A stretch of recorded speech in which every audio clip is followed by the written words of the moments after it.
Good afternoon. Welcome to Willow Bay Community Park, the home of Vancouver FC and your Langley United Soccer Association. Langley United is proud to be a part of L1BC. Join us all season long. Stay up to date with all the updates regarding LUSA.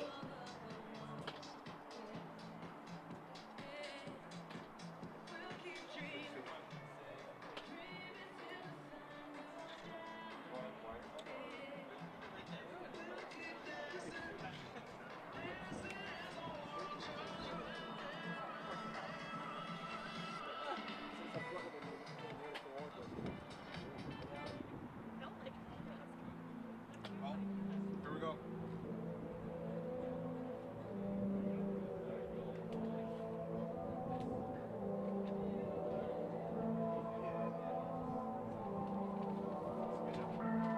Yeah. Cool.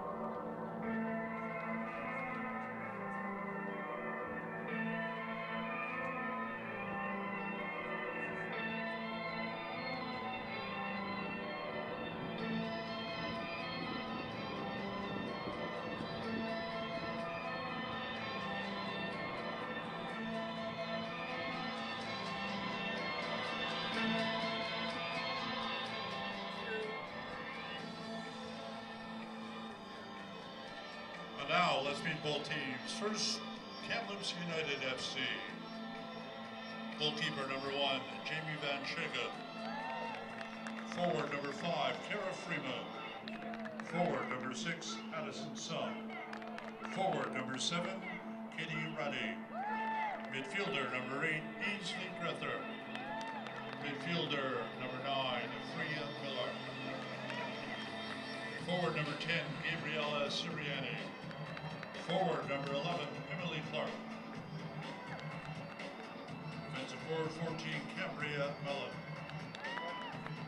Fence number 25, Molly McLeod. And forward number 26, Alyssa Falk. Head coach is Haley Bartrow. And now let's meet your Langley United. Forward number 44, Alana Paddock. Forward number 4, Emerson Toop. Midfielder number 7, Megan Avery. Midfielder number 13, Rhea Atwall. Forward number 16, Kyla Kerr. Forward number 17, Mackenzie Fitzgerald. Forward number 23, Kiana Langston. Forward 27, Hannah Lorenz. Forward number 28, Simran Lally. Forward number 32, Katie Stark. And forward defensor number 33, Cameron Leon. Head coach is Chelsea Hennison. Please welcome today's officials. Manuel Duran, David Massaro, Sebastian Poitevin, and Garrett Coombs. And now fans, we ask at this time, please stand, please remove your hats and caps for the playing of our national anthem.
The anthems are over, and welcome to Willoughby Stadium in the township of Langley. It's League 1 BC Games of the Week action as Langley hosts the travelling Kamloops from the interior. We've got the women's game kicking off at 2 o'clock. The men's game goes at 4:30, and huge implications in that one that we'll get to over the course of the broadcast. For Langley, it's their last home game of their inaugural season. We'll get into how their season has been. I'm your commentator for this afternoon, Michael McCall, and I'm joined in the booth for this one by the voice of Langley soccer, Brett Lubkuski. Thanks for having me. It's great to be here one more time here this afternoon at Willoughby Stadium. It has been a very exciting season. The results haven't necessarily gone the way these Langley United women would have liked to have been, but they've learned a lot, and they've really grown over the course of this season, and I'm looking forward to what next season brings, and it's a chance here this afternoon for some of the younger players to get an opportunity here at Play 90. Yeah, first season in the league's always a tough one. You're kind of finding your feet, and I think Langley's learned a lot this year, and they'll be stronger moving forward as well. And as you mentioned there, Brett, it is young players on both of these teams this afternoon. Get you the starting lineup for both. For Kamloops, led by head coach Hayley Bartram. In goal, making her 4th appearance of the season, 17-year-old Jamie Van Shagen. Number 5, Cara Freeman. Number 6, Addison Sun. Number 7, Kate Ratty. Number 8, Ainsley Grether. Number 9, Freya Miller. Number 10, Gabriella Siriani. Number 11, Emily Clark. Number 14, Cambria Mellum. Number 25, Molly McLeod. And number 26, Alyssa Falk. For Langley United, led by head coach Chelsea Hannison. In goal for them, making her 4th appearance of the season as well, Alana Maddock. Number 4 is Emerson Toop. Number 7, Megan Avery. Number 13, Rhea Atwell. Number 16, Kyla Kerr. Number 17, Kenzie Fitzgerald. Number 23, Kiana Langston. Number 27, Hannah Lorenz. Number 28, Simran Lally. Number 32 is Katie Scarth. And number 33 is Cameron Lyon. This is a battle between 6th placed Langley, 7th placed Kamloops. Kamloops can't catch Langley in the standings. Sorry, 9th placed. I can't read my writing here. I was like, that's a bit. I don't remember Kamloops being that high up the standings. Kamloops are 9th and in last place in the standings at the moment. Langley, from their 14 games, 4 wins, 3 draws, 7 defeats. Kamloops, just the 1 solitary win, 3 draws and 10 defeats. Kamloops, though, for being bottom of the table, have scored 3 more goals than Langley this season, and that's been a big problem, really, for Langley, and that is maybe what has kept them down in 6th place, Brett. The goals have really struggled to come. They're the lowest scorers in League 1 BC. Yeah, they've really struggled to get things going offensively this season. Rhea Atwell's really led the way for them, but outside of that, they've struggled to find much consistency in the attack. The build-up play this season has been really strong, but it's been the final product that's really let them down. They've either been taking opportunities from way too far out from distance and trying to go for goal, or they're making one too many passes inside the 18 and not getting a golden opportunity away. So they would look to try and just simplify things here this afternoon, I think. Yeah, they're going to want to go out of their last home game with a bang. It's free admission at Willoughby this afternoon, so if you're watching this stream and you're in the vicinity, come along. The men's game is particularly at 4:30 will be a cracker. Langley in the all blue jerseys with the famous Admiral stripes down the front. Kamloops in the green and black hoops. Kamloops going from right to left in this half. Langley from left to right.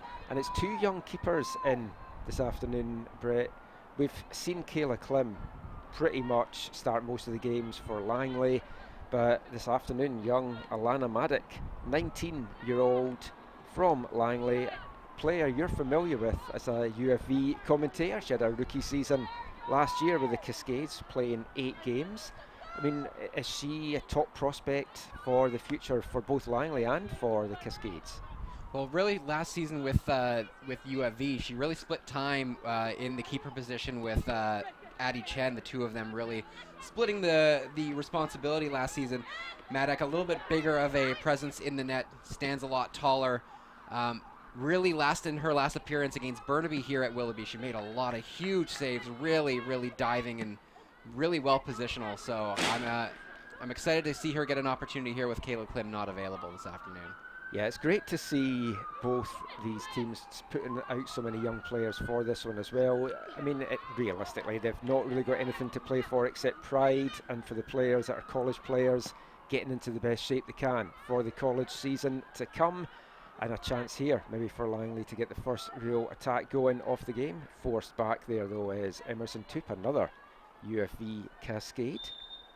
And another rookie for them last year as well. I mean, the Cascades were a very young team last year.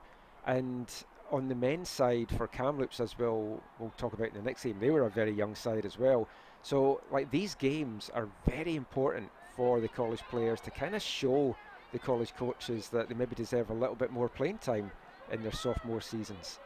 Yeah, that's absolutely right. And I mean, these two teams, they played the opening match of the season back in Kamloops, and it was a 3-2 victory with a last-minute goal from Langley. But like we said, two very different looking sides here this afternoon on both ends of the pitch. So it's going to be curious to see how the strategies change for both sides coming into this one. Yeah, that was a absolutely fantastic game. It was 3-2 as you mentioned, and it was 2-1 going into the 90th minute for Kamloops. Rhea Atwell in the 90th, Reese Muffet a minute into stoppage time, and Reese Muffet, one of a slew of players from a couple of the League One sides that's made the move to Vancouver Rise Academy for their upcoming CONCACAF Champions Cup campaign. Some folk may have seen those on social media and thought, oh, that's a bit strange, why is this happening? It's because the players have to have played at least one game in League One for the Rise to be eligible to play for the Rise in the CONCACAF Champions Cup, so that is why those transfers came now. I mean, Unity were hit with 5 of their players going, at least Langley's only lost the 1, but you have also lost here, Brett, some players that's headed back down to the States. I know a lot of the players I know, for example, in Altitude, they were heading back down to the States on Friday. So I'm assuming it's the same, that a lot of the players on the male and female side that do play down in NCAA have headed off this week.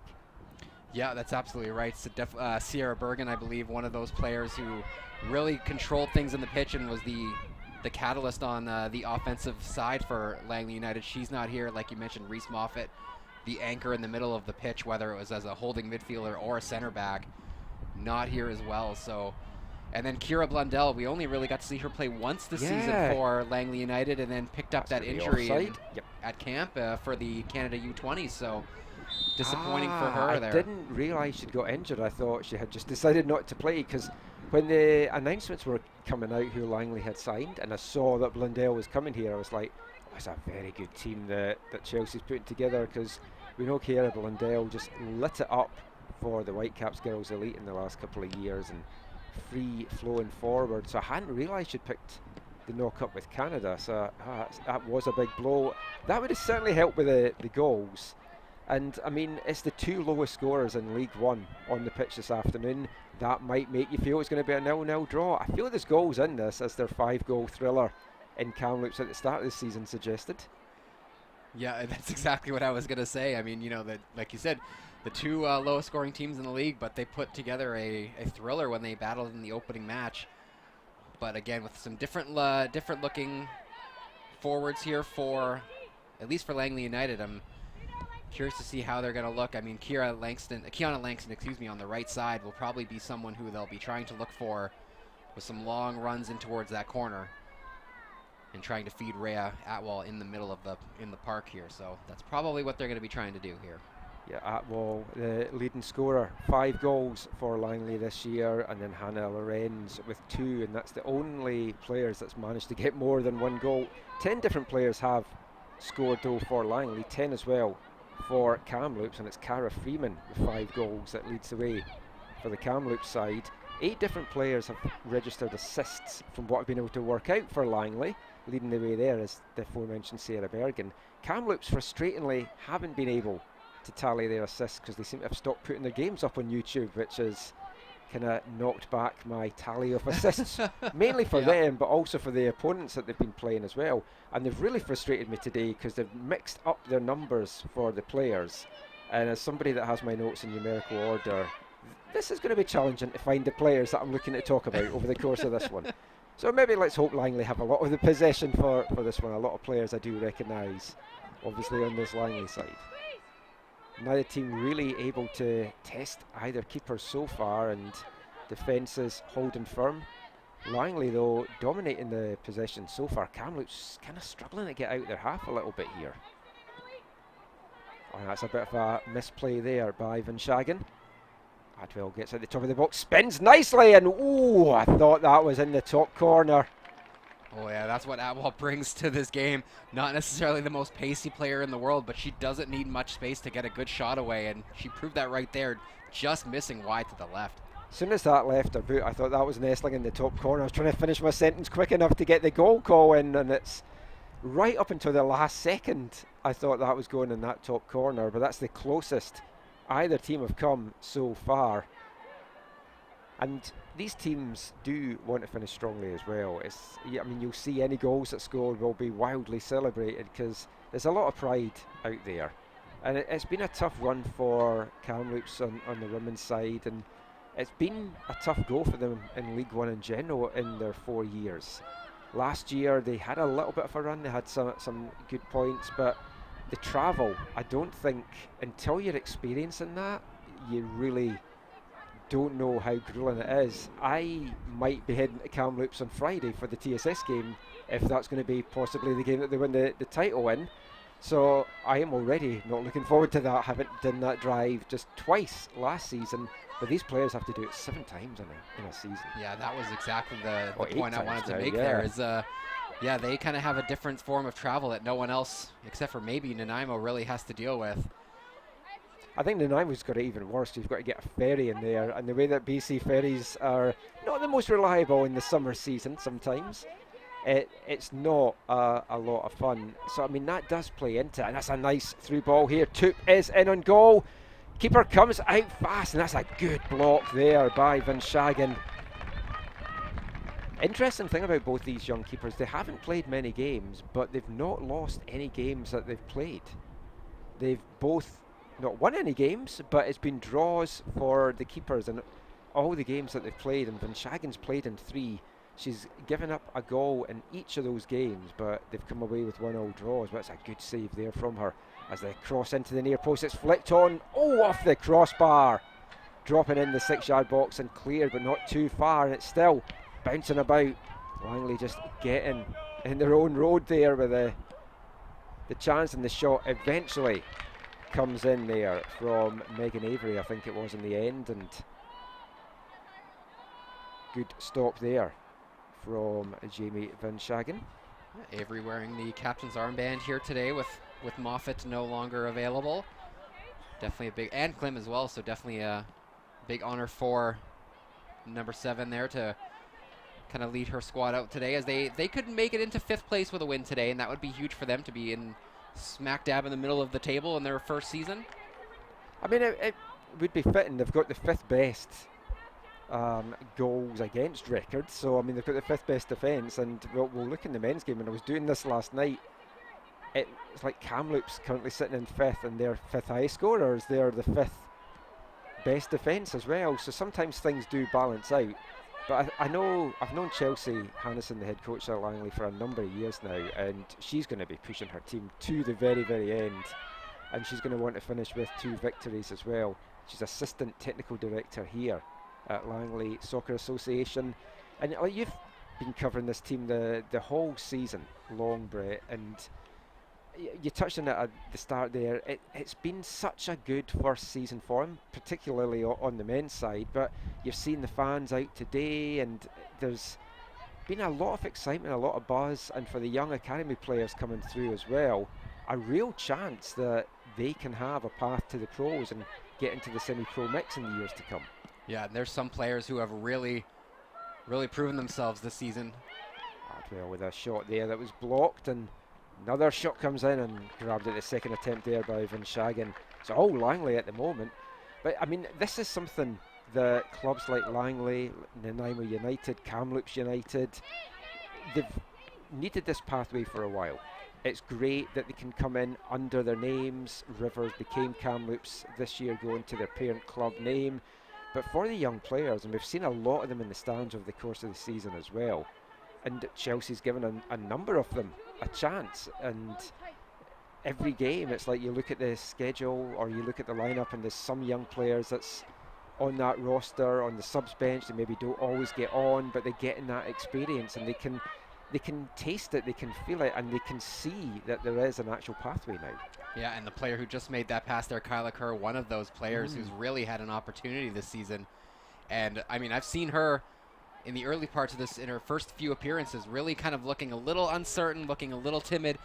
Don't really see that from her as well anymore. And Simran Lawley, who's playing right back here today, number 28, that's another example of a player who's really just taken to this league so well as the season's gone along. She came on last week as a sub against Altitude after the early injury, and she was excellent in that game. But a corner here for Langley in the 13th minute. A good delivery to the back of the box, and it's dangerously flicked behind there from Emily Clark. Yeah, we know this team would love to close out their home season here with a win. They only have the one victory at home this season. That came in their last match here at Willoughby Stadium against Nanaimo. Referee not happy with something, and if you may have noticed, we didn't give the officials' names. Unfortunately, they're not showing up in the app at the moment, so try and get those at half-time and give you the name of the officials. There has been a few glitches with the app in the last couple of weeks, but you can download it and follow along with all the action. League One Canada app, search for that in the Android and Apple stores. It's just with so many of the young players coming through, Comets had a little bit of an issue trying to update them, which is why if you go into some of the team lineups, you'll see NA, which thankfully there's only one in this match, which seems to be Langley's sub-goalkeeper, so I think we're going to be okay for this one. There's another corner here on the far side. Another good delivery. It's punched by Van Schagen. She couldn't get a full connection on that. Out only as far though as Fitzgerald. Cross takes a deflection on the way through. It's bouncing about and Scarth can't get a clean connection. No one can. It comes through, and again Van Schagen quickly off her line to deny Langston there. Kiana Langston only one goal on the season so far, which is one of the things I have found a little bit surprising, having watched her in UFE for the last couple of seasons.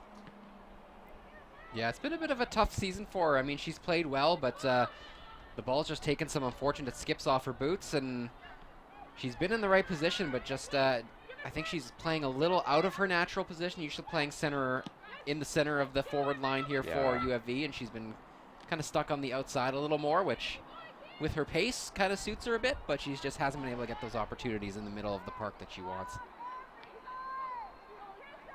But this is just one-way traffic at the moment. I don't actually think Alana Maddox had a save to make in anger yet. Maybe she's just touched the ball yet, to be totally honest, but skipping away there is Langston, trying to prove us wrong by getting her second goal of the season, and Van Schagen coming up with another big save. Well, that was how she scored her first goal of the year against Nanaimo, was coming off of a big steal, took the ball away from the defender, was actually running from left to right and then cut it across her body into the left side of the net, and it was a brilliant finish. Now that's good memory. Yeah. always good every time you get to see one of the UFV players on this loose side score for me. So. Well, I mean, you mentioned Kyla Kerr. She's one of the players that's going to be going to UFV for the upcoming college season. So we're friends today. We'll be rivals as the season goes on. I mean, that was a handball. It was a late whistle there, but it eventually gets called for the handball on Emily Clark. But yeah, for anyone that doesn't know, Brett does the UFV Cascades commentary. I do the UBC Thunderbirds, so we are going to be rivals come August once the Canada West season starts back up again. I'm looking forward to it. It's going to be a fantastic year. A chance here again now for Langley. It's Cameron Lyon. It's a good delivery. Coming into the box, it just bounces away there from Fitzgerald. Comes out now to Langston. Forced wide. That's good blockage there from Molly McLeod. Langston keeping on that though, and Kamloops just happy to get this one clear. Kamloops, 51 goals they've given up in their 14 games so far, but that was 3 games in a row where they really shipped heavily and they've rotated the keepers out. There's been a lot of different keepers play over the course of the season for them. It's been quite common for a number of the League One teams. I know TSS have used about 4 or 5 different keepers in the women's side this year, and I don't know if it's just trying different things, see what works, or just availability, but a lot of players have had a lot of chance to get some minutes this League One season. Mostly though, for Langley, it has been Kayla Clem, and aside from that, Alana Maddox had a couple of appearances so far. And she's been very vocal just down to my left just now, trying to keep herself warm because she's not seen much of the ball. Maybe this will be a chance for Kamloops. It's snuffed out though well by Fitzgerald. You mentioned Madek being very vocal, and I mean, you learn that when you play alongside a player like Kayla Clem. I mean, she is always talking on that back line and always shouting instructions to her teammates. So you definitely learn a lot when you play with someone with the experience and the skills like Kayla Clem. Kayla Clem last week against Altitude, even though it was a 1-0 defeat for Langley, she was my Langley player of the game. She was excellent. And then she was up chatting to her family afterwards beside me in the commentary, and she'd mentioned that she had been sick going into that one, and she actually had a bucket beside her in case things weren't going to go well on the pitch. So that's commitment to go out there and play that game. Yeah, absolutely. I mean, in Kayla Clem this season, every time we play a game here at Willoughby Stadium, it seems we have at least one break, sometimes 2, where she gets hurt and she gets a knock, but she refuses to come out, and that girl is tough as nails. So a legendary keeper as well with UFV Cascades over the years, and a player that's had a lot of pro experience as well. And it's going to be interesting to see what players maybe move on into the pro ranks over in Europe from this, and how he's a chance. Grether just offside there. She's so good when she gets on those balls at just out muscling the defenders and getting the shots off. Not quite coming off there though for Ainsley Grether, but that will give her a little bit of hope that she can get something going. One of the Kamloops players this afternoon that is wearing her regular number, so I can identify her very easily.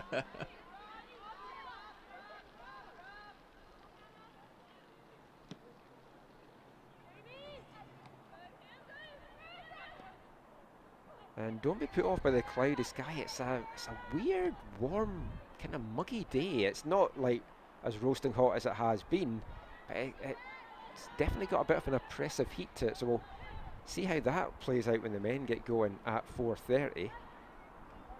Yeah, and the way that the humidity and the heat can really funnel down towards pitch level compared to where we are, the elements can definitely play a factor. We've seen this here this season before. I believe it was against Burnaby. It was heat inside the 30s. It was blistering hot, and you could just tell how exhausted everyone was even before halftime. So there's a couple of games you've had out here that was like, I'm glad I haven't picked those as a game of the week. I wouldn't fancy heading out for that. Even though we're undercover, it's still, you still feel the heat. Like last week in North Van, it was high 20s, and even under the tent it was like absolutely unbearable. It's the first shot of the afternoon. Comes in from Kamloops. It's a bit wild though from Mellum, and it's not going to trouble Alana Maddox. I've been keeping my eye on the Kamloops weather just in case I have to make that trip, and it's going to be possibly just a high of 31. I think I can handle that. Yeah, won't be too extreme for I guess this time of the year. Last year when I went for the second game at about the same time in July, it was 36, 37, and that was, my car's air conditioning was not great at that point, so that was an uncomfortable drive. But I'm picking up a new car this coming week, so if I have to make that drive, it's going to get a nice little run out, and hopefully the AC is going to work. And the reason for that, and we'll just touch on it a little bit now, we won't go too much into it now, but a big afternoon coming up in the men's side. TSS over in Nanaimo, their game kicks off at 3:30, so we'll be keeping a very close eye on that one. If TSS win, Langley have to get the win this afternoon to keep the pressure on them. Any points dropped by Langley in the men's side this afternoon, coupled with a TSS win, would hand TSS the title. If TSS drop any points and Langley win, it's back advantage Langley. It's going to really go down to the wire, and right now we don't know if our feature game next week's going to be in Kamloops on the Friday. Is it going to be at Thunderbird Stadium on the Saturday? we want to be there to capture whoever lifts the trophy. Might end up having to do both, depending on how things go. Yeah, that's right. Because I tell you, if I'm TSS and I'm going to Kamloops needing a result, that is not an easy trip to go and do. But back on the women's side now, Kamloops have managed to hold off Langley's attacks here in the first 22 minutes.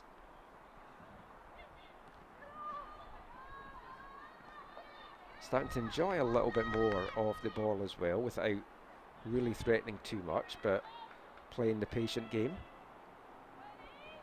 As long as we don't get a 0-0, because I remember my other game that I did here with you at the start. The home opener was a 0-0 on the women's side, so let's hope we don't get a 0-0 to close things out here as well.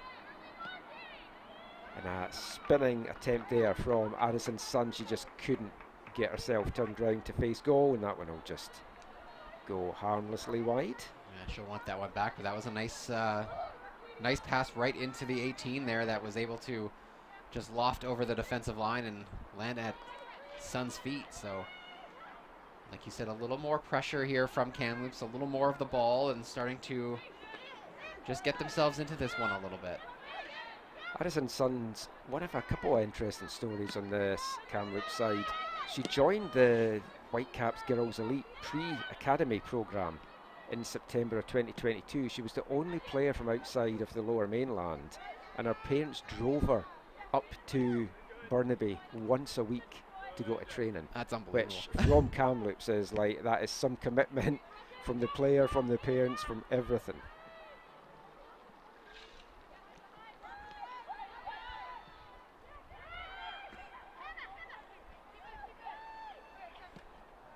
That's a good ball to play in. Scarth now. Oh, the flag up on the near side.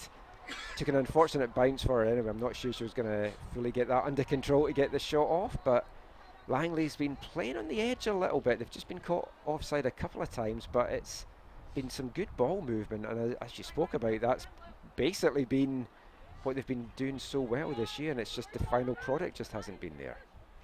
Yeah, and they've also been able to just force a lot of turnovers too. Their press on the back lines of their opponents have been really strong, and they've been able to force those turnovers.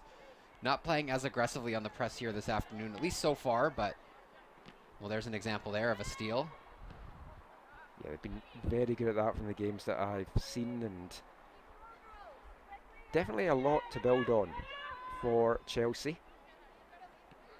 Camera won't pick this up just now, but Chelsea Hannison down in what seems to be a traditional Langley United coach's pose, because when my photographer Tom's been here for TSS games and other games, Azad and Chelsea, that seems to be how they seem to spend most of the match, is just crouched down, which seems the most uncomfortable way to take a game in for 90 minutes. Yeah, I mean, at least for me with my knees, I would not be able to handle that for very long. No, I'd be getting back up again would be the thing for me at my age. I'd be like, oh, I think I'll just stay down here. Maybe it's just a way to ease the tension.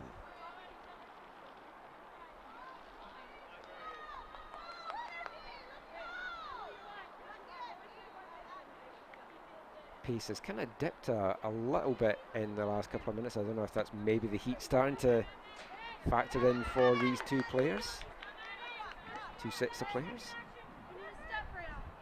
But throw in here. Lally, long ball forward here. That's a good one for Avery to flick inside. Langston turns, gets the shot off. Almost ended up as a decent pass to try and play in Toop there. Just runs away from her in the end. And that's a play that Langston really likes to do, is move to her right and then try to shoot it across her body. You could tell she was trying to find that left corner there, and like I said, just a bit of a miss hit, nearly finding her UFV Cascade teammate, Toop.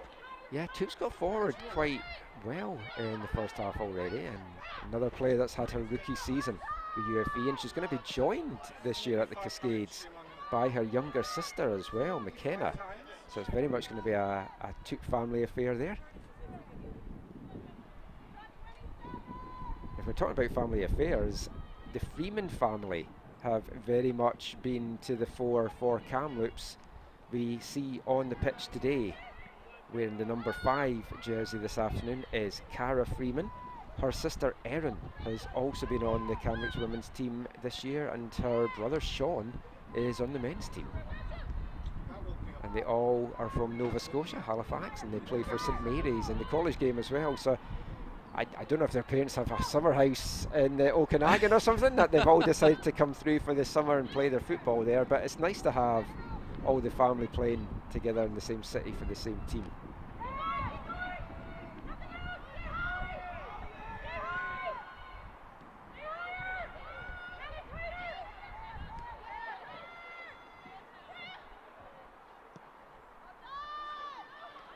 Miller, another one of the young players, just 17 on this Kamloops side. There's a lot of 17-year-olds out in that pitch. Less than a third of my age. It's like, I'm feeling very old.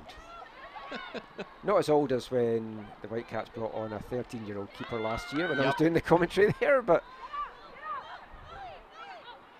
and a bit of hesitation there, and Langston pouncing on that superbly and winning that back.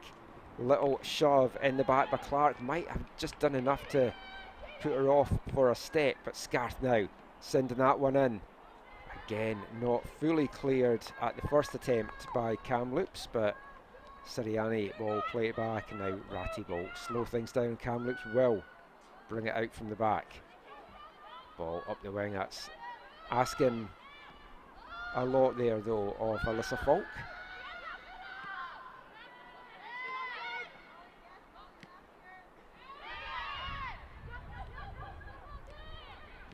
Gets that one taken off her. Now this could be the chance for Kamloops to get their first shot on target. Good pressing though by Langley, forcing them just to move the ball about, and a big block coming in from Toop back, doing some defensive work for the home side. Yeah, Toop's really, she's been splitting her, she's played a lot of left back this season for Langley United, so she played mostly left winger there for UFV, so she's playing more, I think, the position she wants to be, more of an attacking role, but clearly very comfortable either as an attacker or a defender on the wing. So if you've got that versatility as well, it's going to give you the chance of having a career in the pros. And we've seen a guy that had a season at UFV before making the move to SFU, Cian Proctor from TSS, who started as a left winger. He's gone back to being a left back or a left wing back. Did play one game recently for TSS back in the left wing role. So when you've got that ability to do that, it's going to give you some really good opportunities to carve out a career for yourself, and a long lasting one. Spinning away there is Mellum. The loose ball picked up by Sirianni.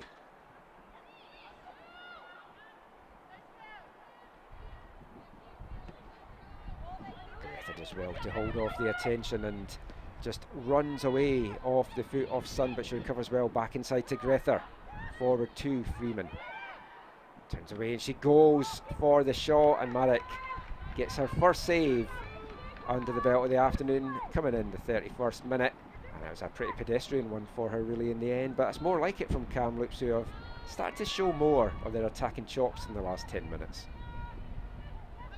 Yeah, the pace and the aggression from Langley is slowed down a little bit here. It's something we've kind of seen here at Willoughby Stadium with the side. They really come out strong and they push for an early goal, and sometimes they've been struggling to find that, and then sometimes they just take their foot off the gas for just a moment, and it's come back to bite them a little bit. But like we said, first shot of the game against Madec, not really challenging her at all. So Langley still got to feel comfortable, but not holding the possession that they've been used to in the opening 20 minutes or so. It's hard to keep that going for a whole half, it has to be said, because they really were just attack after attack after attack, and maybe just taking their foot off the gas a little bit. It's allowed Kamloops to get some more comfortable on the ball. Just 6 points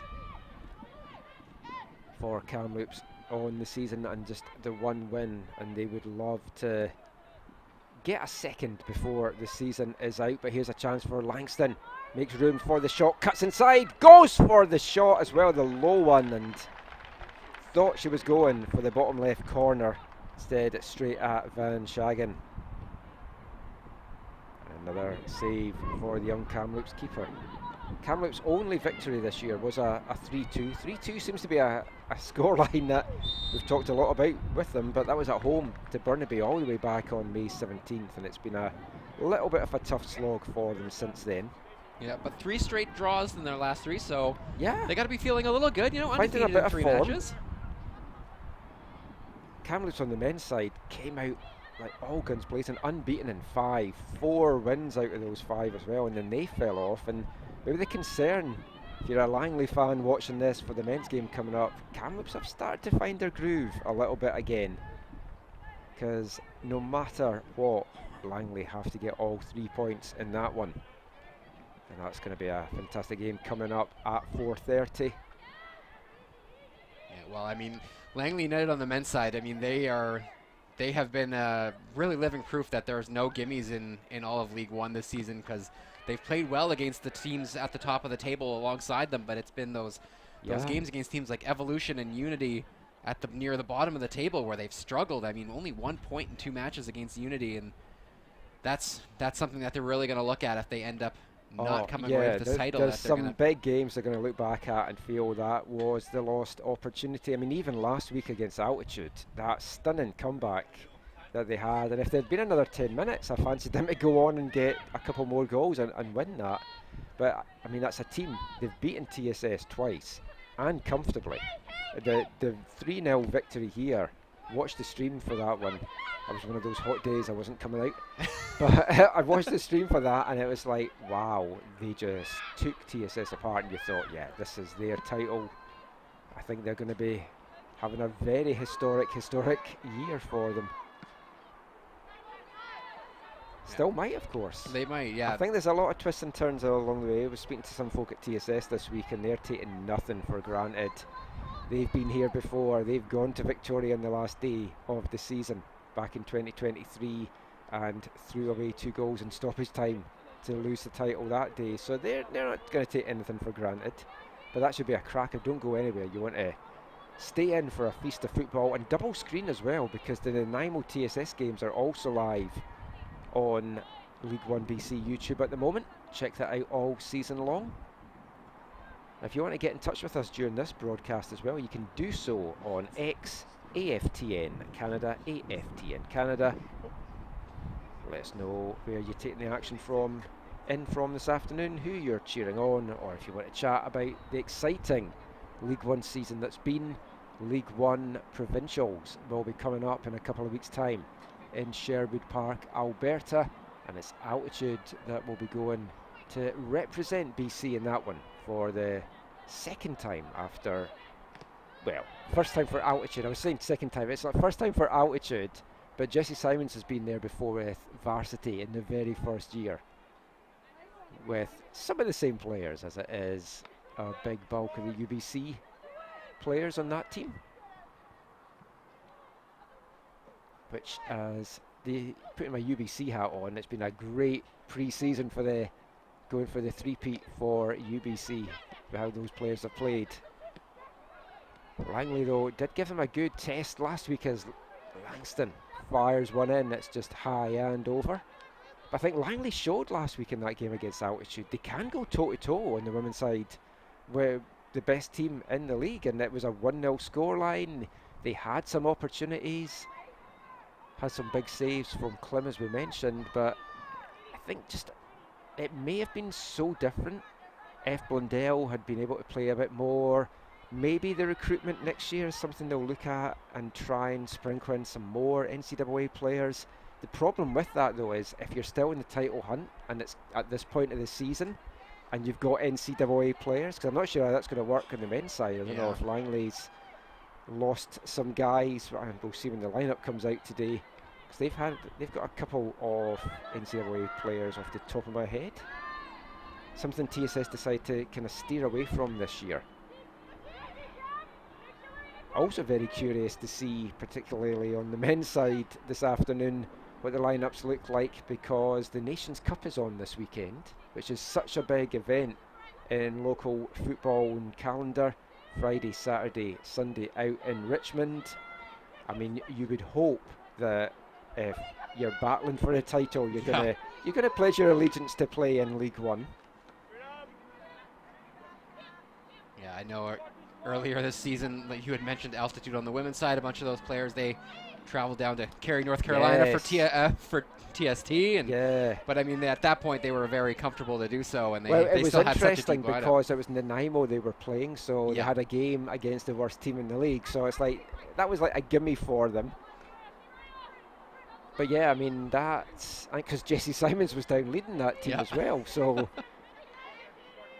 it is just something that I know the executives, the bigwigs at League One, they are looking at it. They're trying to work out how to incorporate everything that goes on, like VMSL, Fraser Valley League, Provincial Cup, all these other tournaments. You've got the money tournaments that take place in Surrey out, because there was a altitude TSS game.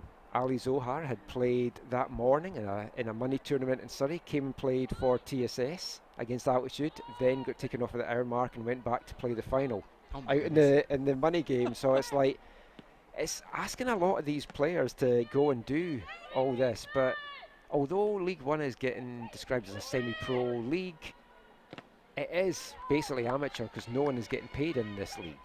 And when you're not paying the players, it's maybe a little bit harder to get that full buy-in commitment. But you're also playing over the summer. It's holidays, it's family. You've got the fact that it's a long season as well. And if they're playing college, getting away for a couple of weeks during the League One season might be the only time they can actually get away. And depending on what their family do for a job, they might, if their families are teachers, might only be able to take holidays in the summer. So it's a hard balancing act. And we're going to see our first substitution of the game. Get back to talking about the game. There's not been much to talk about, which is why we veered off into a different conversation. I have to say I was a little worried that this might not be one of the barn burner games that we've had in the last couple of weeks. But it's delicately poised still. And Nanaimo United beating TSS women 2-0 over in the island. So again, TSS against the men is certainly not a gimme this afternoon on that side. But making way is Hannah Lorenz. Not sure if she maybe picked a little knock up there. But the number 27 is heading off. Coming on for Langley, number 12 is Megan Sun. We know Coach Chelsea does frequently like to add one sub up top, usually before halftime. Usually there's one player who I think knows that they're only going to get about 35 to 40 minutes and they're going to be asked to run themselves into the ground until that moment comes. And looks like it may have been Lorenz today, as we do see Kiana Langston's moved up more into that central forward role, and Rhea Atwell's taken a bit of a step back into the midfield, allowing Sun to move into that right winger position.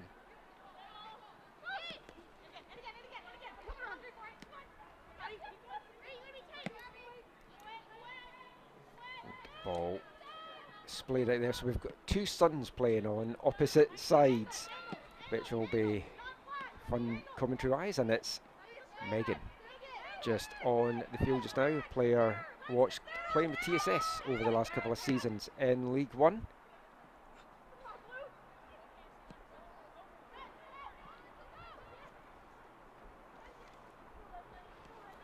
We'll see what she can add to the Langley attack that started very strongly, but the action has kind of got bogged down a little bit out there for both of these teams as they flag up quickly there. Megan Sun still looking for her first goal this season for Langley.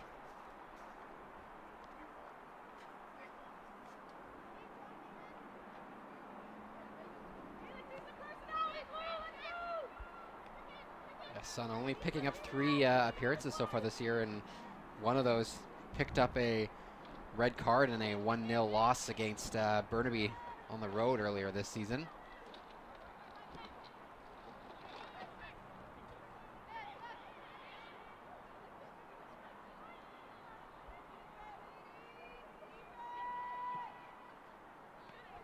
Just a bit of a midfield battle right now with these two Yes. teams. No one really able to get. Oh, there's a chance. Freeman getting in. Oh, Maddox off her line, and it's tucked away by Cara Freeman. The leading scorer from Kamloops gets her 6th of the season now. And like Maddox, I think she was in two minds, but you've got to come. It's like Freeman has got through by that time. It was like one-on-one with the keeper. Maddox had to come off her line, but Cara Freeman did everything right there. Rounds the keeper, tucks it away, and very much against the run of play, it's 1-0 to the visitors from Kamloops in the 42nd minute. Well, I mean, the team in green and black, they've been slowly establishing themselves throughout this half as we've gone along, and they've been more and more involved. And it's just one of those situations that we've seen this with Langley frequently, where it's just rushing the play a little bit, and then the long ball ends up going off of a teammate and falls right to Freeman. And that was a very smooth finish. Maybe we'll get an immediate response here as Sun fires the shot in, but it's well held at her near post by Van Schagen. This is not the first time, though, this season, at least at Willoughby, that I've seen a defender for Langley United try to clear the ball away, end up clearing it right off of a teammate, and it landing right on the opponent's boot, right in front of their net. So, again, just sometimes rushing things a little bit from the back and trying to desperately clear when you don't necessarily need to, and that leads to the turnover. And I mean, that was a nice move around the keeper there from Freeman. All credit to her. Yeah, it was a very well taken goal by the 19-year-old, and in her second year in League 1BC with Kamloops. Got 1 goal last year from her 12 appearances. She's really found the goal scoring form. 6 goals this year, 6 of the 19 altogether for Kamloops. So when Cara Freeman is firing, that's when Kamloops seem to be getting things done. But we talked about Maddox, she'd really only had 1 save to make, and it was quite a pedestrian save, but a little bit of hesitation at the back there, and pressure here from Langley. 3 players in the box putting that defence under pressure, but they kept their nerves to get that one out. Yeah, that last clearance actually was a little lucky there for the defender, that it kind of took had a little bit of English on and off her boot, because it was bounced right away from. Sometimes you need a little bit of luck defending. Yeah. Just like even with that shot that Sun had a couple of moments ago, when the defender slid in, that ball could very easily have hit her arm, and it just trickled behind it. Because I thought, oh, we're going to get a penalty right away, but this has been a good response by Langley. I think the game needed a goal as well, just to kind of liven it up a little bit.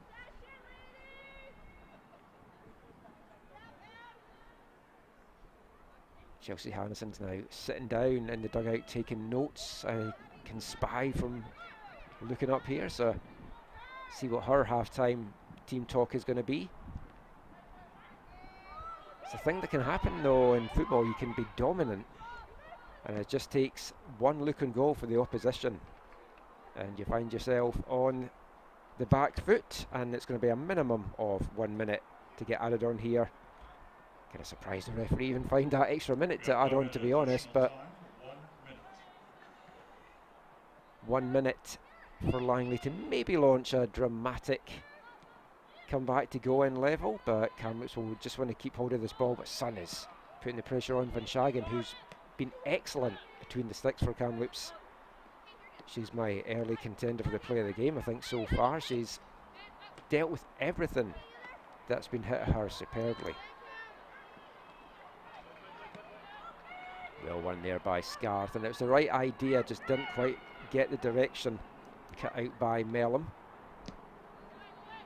Crether in an offside position. She had a hand in kind of forcing that turnover on the goal, but Sun, who's been very good since coming on the last couple of minutes, she's really added a spark in the attack for Langley. Cuts it back to Lally, who chased it into the edge of the box and can't get a full connection in there, and the referee blows the half-time whistle. The difference in this one, a 42nd minute goal from Kamloops leading scorer Cara Freeman. It's her 6th of the year. It's Kamloops 1, Langley 0 at half-time. Quick thoughts on this one, Brett? Good aggression early on here from the home side and some opportunities, but like you said, the keeper for Kamloops just not necessarily any spectacular saves, but positionally just really perfect. Great position, so solid as well. And yeah, she's just been solid, and like we said, Kamloops just slowly starting to build themselves up into the game, and they got one real opportunity off a poor clearance, and they took advantage of it, and they I feel like they have earned their 1-0 lead here through 45. They certainly came back into it, so we'll see what the second half holds in store. Join us in 15 minutes to find out.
And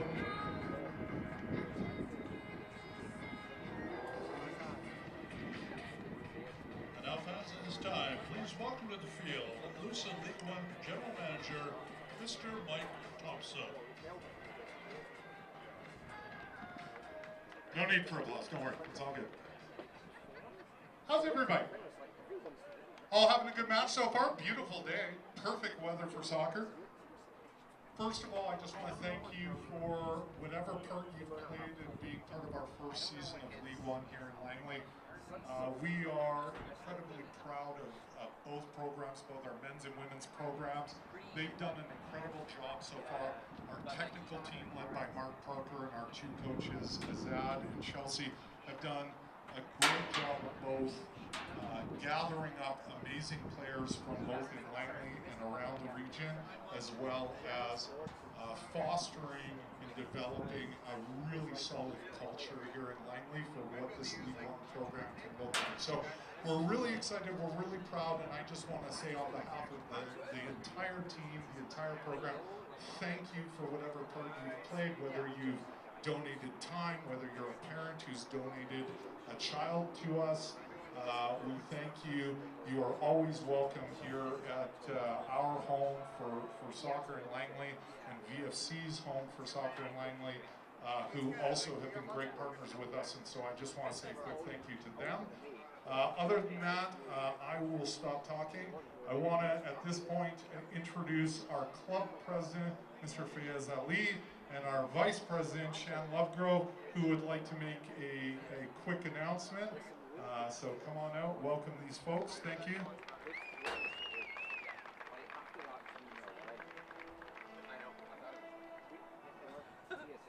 Thanks, Mike.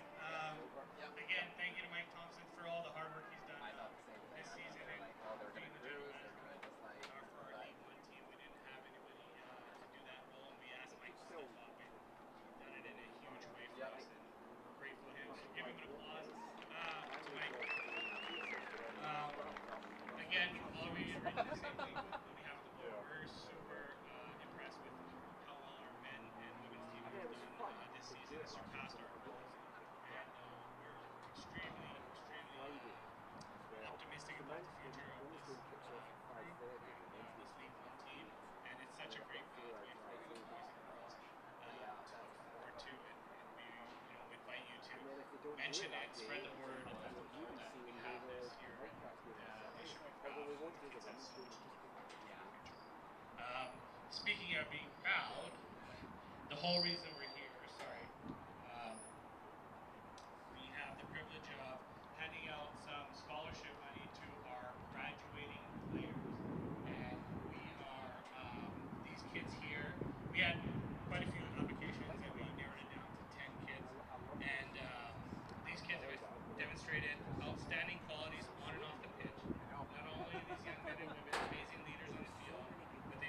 excellence in their academic studies. They also do lots of volunteer work in our community, and I'm sure some of them have jobs and they work here in our community. So they're always giving back to them. And we're proud of the hard work that they've done. We look forward to continuing the journey with them when they start playing for our men's and women's teams in the Kamloops region. Let's start with, we have a handful, and I'll name all the winners, and when I say your name, come forward and chat. Handle the chat. Our first recipient is Charlotte O'Kee. Chloe, yep, go ahead. Chloe Ring. Isabella Scott. Xavier Fu. Dalen Conklin. Kalala Wilkie. Brooke Burney. Lene Johnson. Marcus Folks. And Taya Hitchiki. Please give them another round of applause, folks. Great job, guys.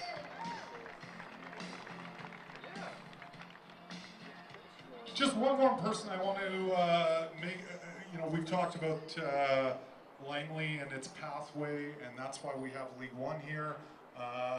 Really special day for us, and especially Mark sitting up in the stands right now. Our program is now starting to funnel grassroots players all the way up into our League One program, and today we have several players on both teams who are joining our League One program who have been called up. Reese Johnson is on our bench today and has been called up from our 2009 program. So everybody give Reese a round of applause so she can hear you in the stands. It's a really proud day for her family, who I would expect are here, and for our club.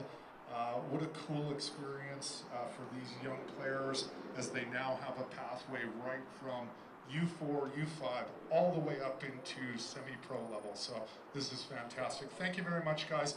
Please feel free to stay all day. Our men's kickoff at 4:30. You're welcome to stay and be a part of that as well.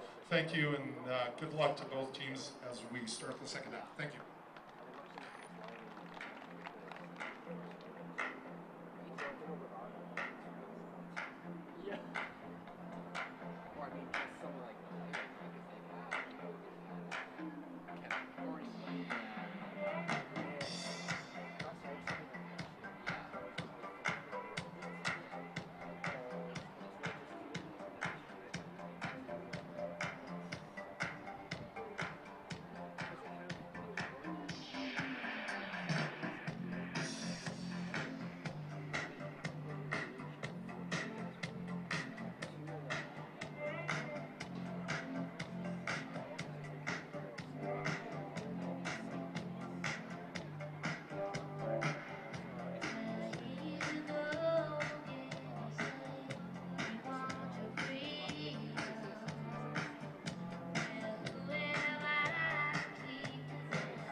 Welcome back to Willoughby Stadium in Langley for the second half of League 1BC Women's Division action. It's the visitors from Kamloops with the narrow 1-goal lead and a sub at half-time. Coming on is number 15, 16-year-old Emma Cluth, who is with Coastal FC 08 Girls, and this is her League 1BC debut. And you're going to see a lot of this in the league this week and next week. We saw it last week as well. It's a chance for these teams with nothing to play for positionally, because there is no playoffs this year, to give experience to some young college or some young youth players. And we're seeing that with Emma Cluth coming on, the number 15, and on the ball right away, showing some fancy footwork and playing that forward. So she's going to be fired up for this one, Brett. Yeah, you can see it already, Yeah. just in her. You love to see it. Yeah, absolutely. Walked around Kerr there and tried to play a long ball, trying to find Grether, but a little bit too much juice on it. But yeah, you love to see that energy right away and getting involved just within a few seconds. And a player I mentioned with Coastal FC 2008 girls team, there's a number of them on this Kamloops side. So Kamloops obviously have a working relationship with the Surrey-based Coastal FC, so that's fantastic to see. Also fantastic to see it's a really good crowd out for this final home game of the season. More people on the far side than we see at Vancouver FC games, I think, but that is because so many of them sit at this side, away from the camera because of the sun. It's going to be interesting to see if they want to stay there if the sun comes out in the second half or for the second game, because this stadium, definitely you're open to the elements, wind, sun, rain, whatever. I think that is the only substitution at the half. I didn't see who went off. I was so busy trying to work out who Emma Cluth was, so I don't know if you saw the number yourself, Brett, but by process of elimination we will get there. As Langley starting the second half strong. Kyla Kerr, another one of the young players, 17-year-old Lusa product. She's about to undertake her debut college season with the Cascades. And getting some good experience out there in League One. And I think we will see a lot of these teams playing their youth players, maybe not giving them start, but certainly getting them off the bench, giving them a half or whatever. And it's like a chance to seize your moment. It's also great for their game tape as well to put together for prospective college scholarships or placements down the line.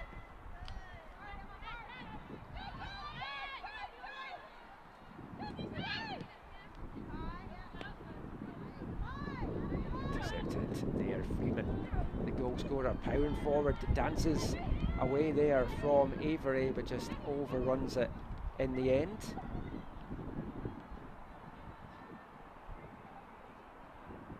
For that ball up and over the top for Sun, but just a little too much zip on it. Something they've been trying to do is a lot of those 1-2 touches and a lot of give and go passing. That's been kind of something that they've really tried to establish this season with Langley United.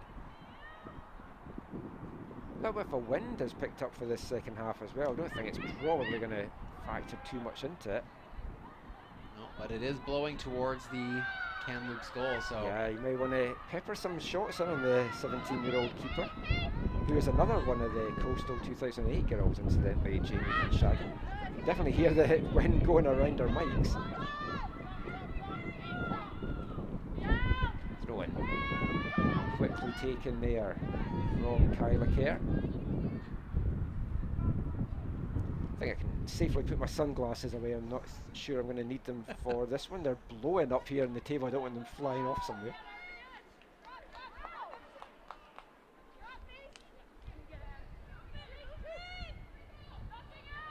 Kamloops will be happy to slow the pace down. It's a good ball forward. It's flicked on into the path of Grether. She's got an option to her outside, but she holds on to it just a little bit too long. But Addison Sun picks up the loose ball. Turns, maybe thinks about sending the cross in, keeps hold of the ball in the end. It comes back now to Grether, and she's come back from an offside position there, and flag up on the near side. Yeah, Fitzgerald just got caught a little bit too far up the pitch. That long ball goes off the top of her head. Opportunity for Kamloops.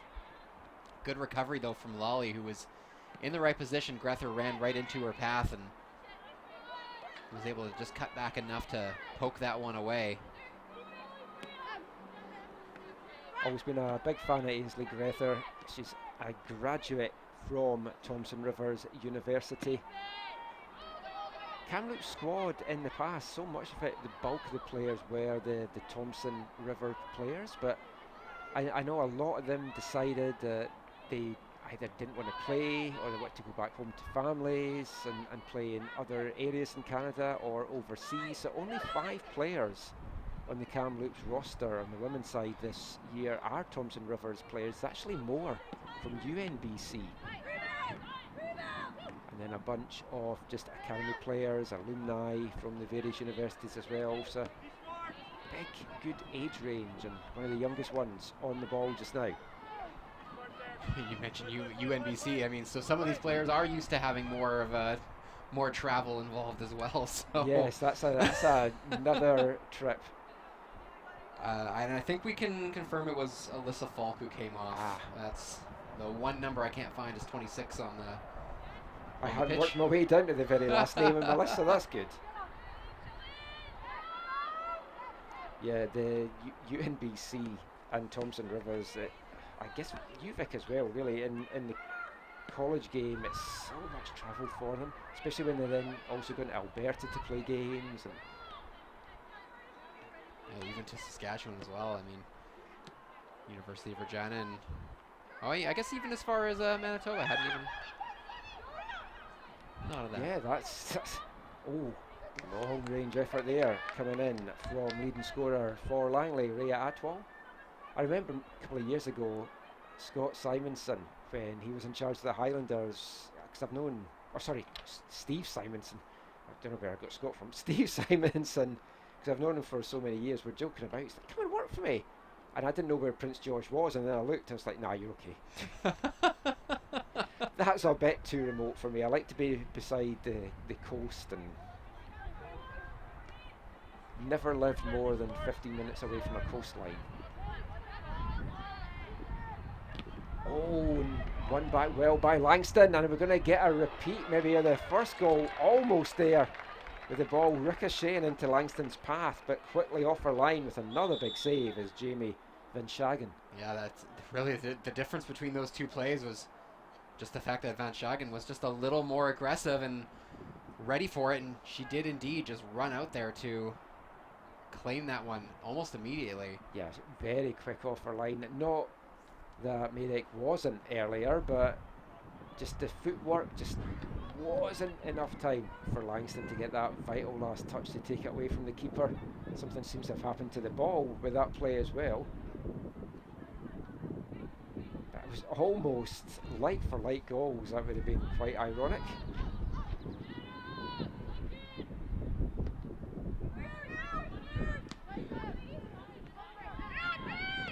This ball picked up by Miller. Another one of the Coastal 08 girls. It's almost a Coastal 08 team out there for Kamloops at the moment. Sun, that's a interesting delivery, just too close to the keeper though. Another nice play from Simran Lawley to jump in front of that long ball and kind of create that play and play it forward to Sun.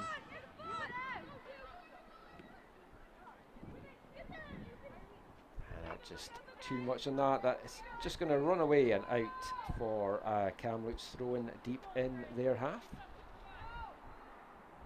It's always interesting because I've done a couple of the FTF Combine events commentary-wise over the years, and you often see a young player that's like 16, 17, 18, and it's like, oh, well, definitely keep an eye out for them and the name. And Emerson Took was one of those players that I remember seeing at a Combine, Langston as well, and Jamie Van Schagen, I definitely want to keep an eye as to what she does college-wise, because she small sample size. It's the first time I've seen her playing, but she has impressed me between the sticks.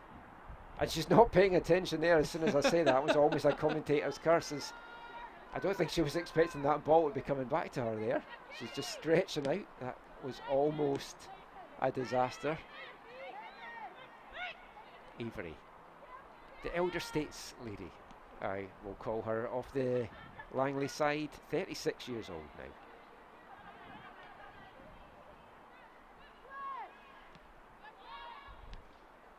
Yeah, the rest of her teammates in their 30s not available, with players like Beckering and Klim.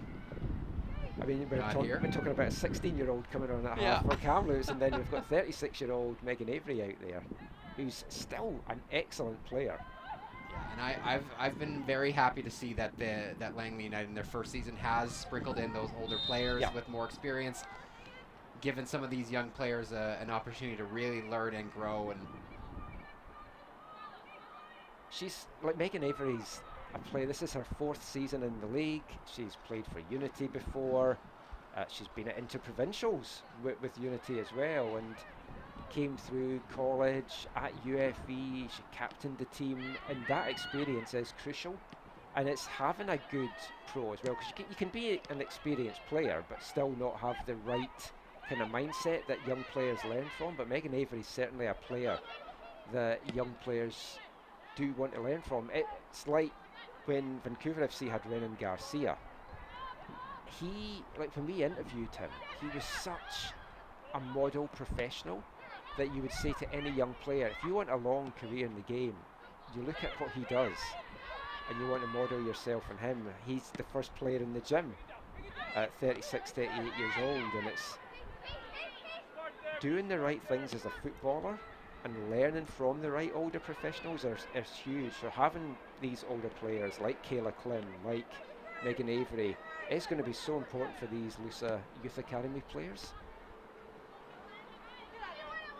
And here's one of those young players for the opposition, Emma Cluth. She looks very confident on the pitch. Yeah, I've really liked patient. her in the small 13-minute spell that we've seen. She's definitely got a bite and speed about her as well, and she's asking for the ball here as well, but instead it's played out wide to Kate Ratty. Ratty, a player I've liked what I've seen from her today as well. Yeah, oh, it's a nice cut inside. Oh, I'm not sure if that was meant as a pass in the end or if it was meant to be more a shot. Either way, it falls to Grether, who was in an offside position as that came through. Yeah, Ratty's really been causing some frustrations for players like Atwal and Toop here on this left side. Very recognizable with the headband, and just seems to be in the way, and yeah, it's becoming a little frustrating here for Langley United as we get closer to the hour mark. They haven't had that same success we saw in the opening 20 minutes of the first half. No, they're not looking as threatening. And Chelsea Anderson going to her bench, which we'll see shortly.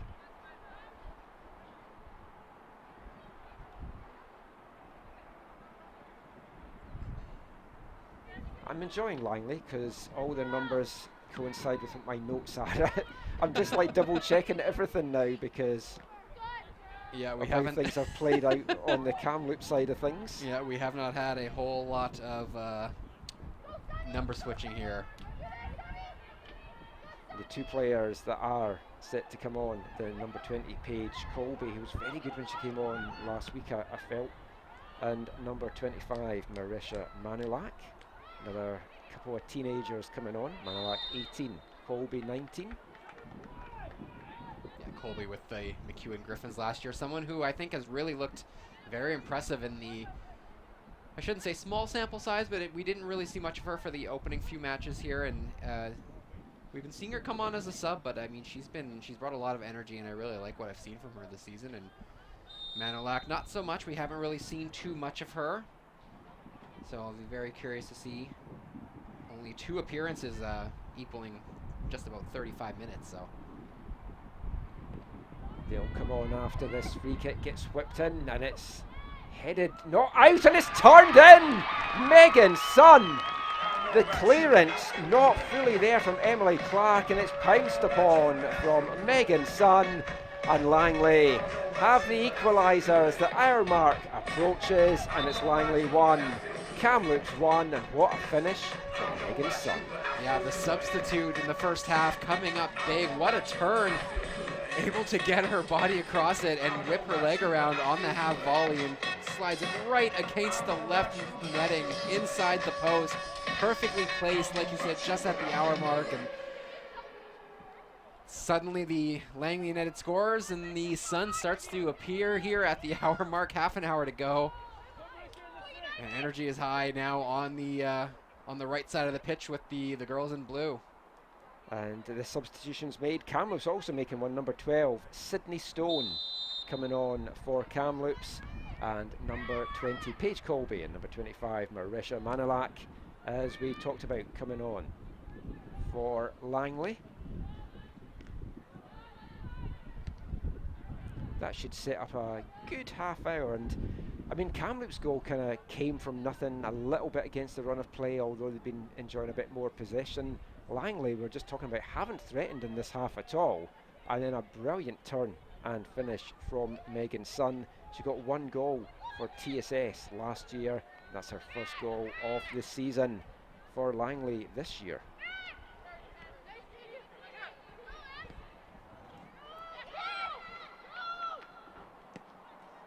Quickly off her line, Madek to hit that out, brought down though by Ratty. Freeman now, maybe going to see a little bit of an uptick in pace, I think, for the last half hour, which would be good to see. Goals for number 12, Megan Sun. I think Kamloops were feeling quite comfortable out there. They didn't really look like they were under too much pressure. They were enjoying a lot of the ball, and then now they just find themselves back on level terms. But they've picked up since that goal as well, so we'll see what response we get from them. Yeah, Langley really have looked most dangerous off of some of the free kicks and set pieces that they've been able to put in dangerous areas. Players like Atwell, who's now out of the match, and Cameron Lyon, two of the better set piece takers. And like we said, that was really the first opportunity, and that was whipped in right into a good area and kept alive, and it was a great finish. There's another good supply there. Madek had to die for it as it took a funny hop. Sent right into the mixer there, nearly fell right for a Kamloops player. This is why I like having a colour commentator. I can actually write all my notes of the substitutions and someone else can do the talking, because that's been a nightmare at times this season with the substitutions coming thick and fast. Oh, that was nicely done. Giving away a secret here, but one of the recent games I did, I won't say which one, I was writing the subs down, I looked up just as the ball flew in the back of the net, and I could tell, thankfully, from the person that celebrated who had struck it, but it was like, oh, it's tough. Yep. Sure no one could tell, so. No. Yeah. Because I'm old-fashioned, I like my handwritten notes.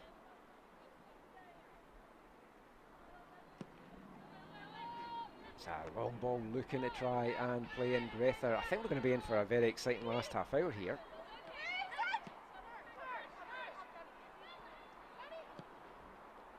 Scarf did well to hold her run and keep herself on side, and she's continuing to go forward as that ball played through, looking for Langston.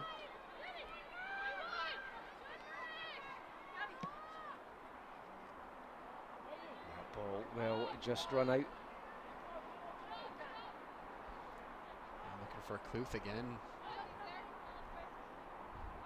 She brought some energy, but just doesn't have. She doesn't have quite that much pace to get off to the end of that one.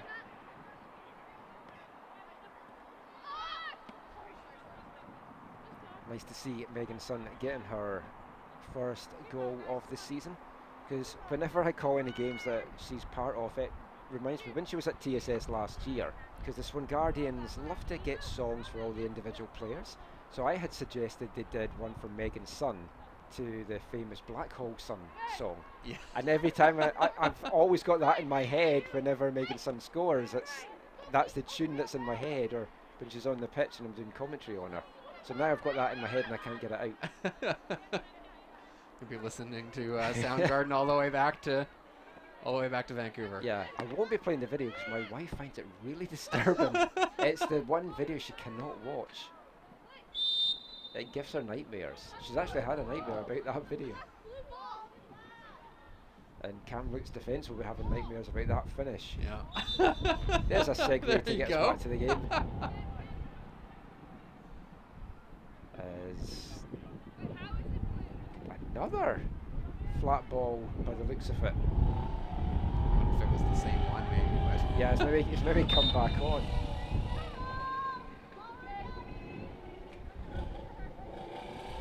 That goal's given Langley a little bit of confidence here as well. They've seemed to have got back to the ways that they started the game. I mean, you fancy them to go, push on and now get the victory here, I've got to say.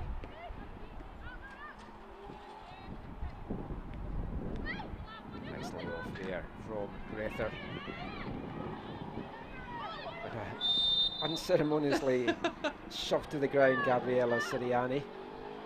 yeah, not too much that Manola could have really done there, as she just kind of stopped abruptly there. Just couldn't do much but just stick her arms out. And That she's laughing about it. You can see down there as well. It's like, yeah, well. It's one of the easiest fouls the ref's going to have to call all afternoon, I think.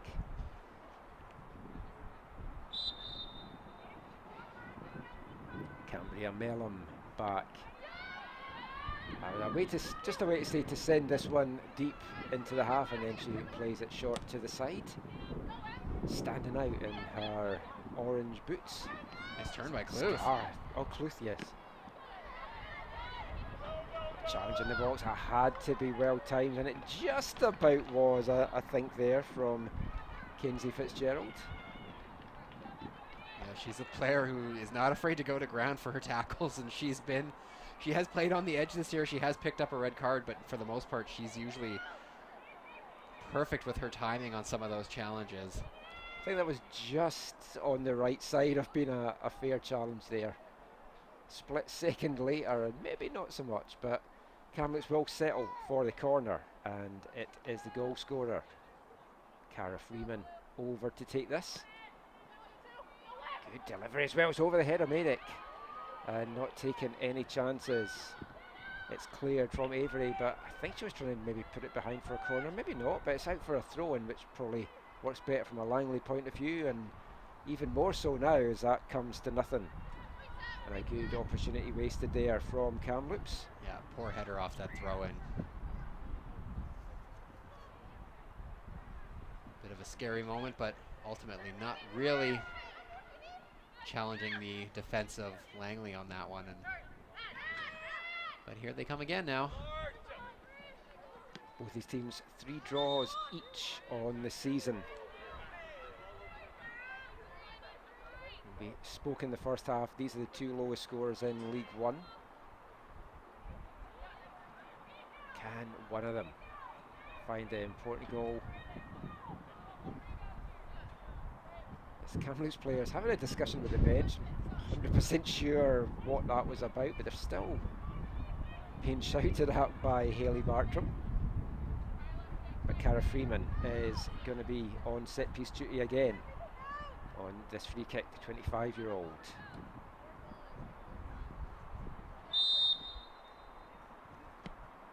Cara Freeman goes for goal, and I was mixing my Freemans up there. She's the younger of the Freeman sisters. It's her elder sister Erin. It's because they changed the numbers up on me that I'm confused. I'm looking at the wrong Freeman. Cara's just 19. Sometimes you can have too many names.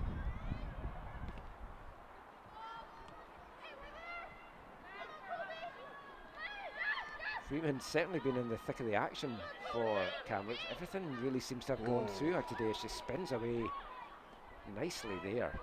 Yeah, really lovely with 2 blue jerseys right on her. You can see the strapping on her left knee. Long, arduous season out at St Mary's in Halifax, and now playing this summer. Long way from home in Kamloops.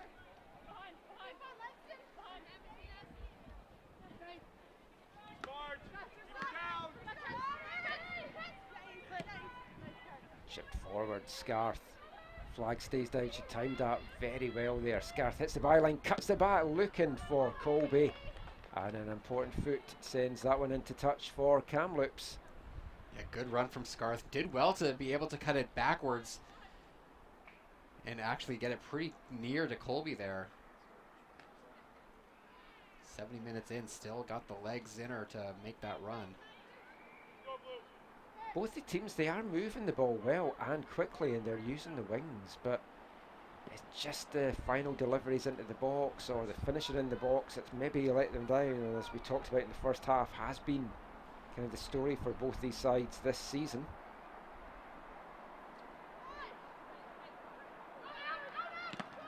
Good block from Colby, and spinning to turn that away is Emily Clark. She's been put under a lot of pressure in that back in the second half. That was well done by Avery, holding off the challenge there, almost flicking it over the two defenders, and that'll just get hit out again. Yeah, making them, they just cannot seem to get out of this corner here. Yeah. They keep throwing it into a dangerous area, and Kamloops just keeps sending it back out for yet another throw. Saw this at the start of the first half. Kamloops were kind of penned into their half a little bit, but then it just takes a little mistake like that for it all to break down, and then Kamloops can reset and bring things out a bit. So my notes nearly flew away.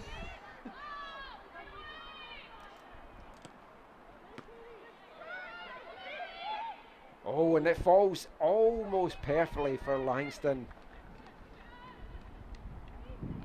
It was just too close to the keeper in the end, really.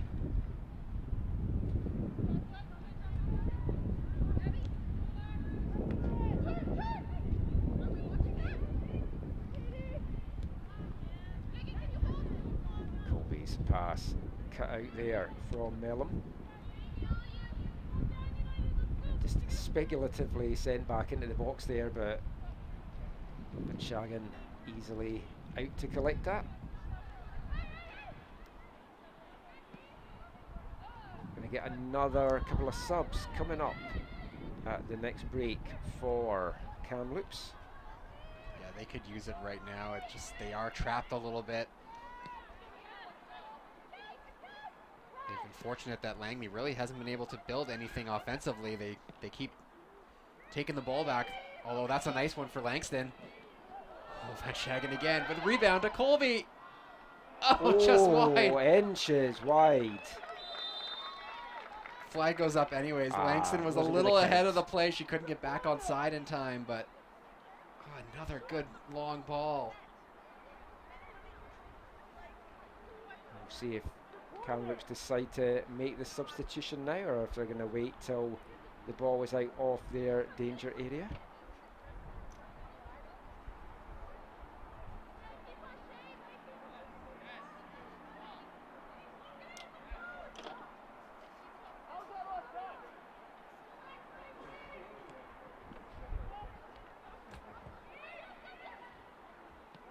Subs waiting for now. Oh, it's given away by Clark, but she gets it back as it rebounds off Colby. Mellom now does the same thing, and the pressure coming from Langley just now is really causing some problems to this Kamloops defence, but they've survived for now. Another aggressive play from Lolly coming in, forcing another turnover. Yeah, they've found the grooves that they had in the opening 15-20 minutes. They had kind of gone away, and wide open, but not being found there was Kyla Kerr.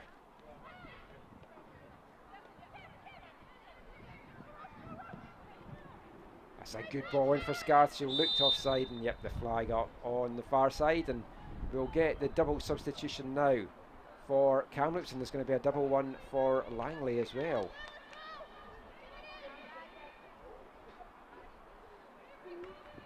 That board did not help us in the slightest. Okay, going off is number 7, Kate Ratty, and coming on is number 6, Olivia McLennan.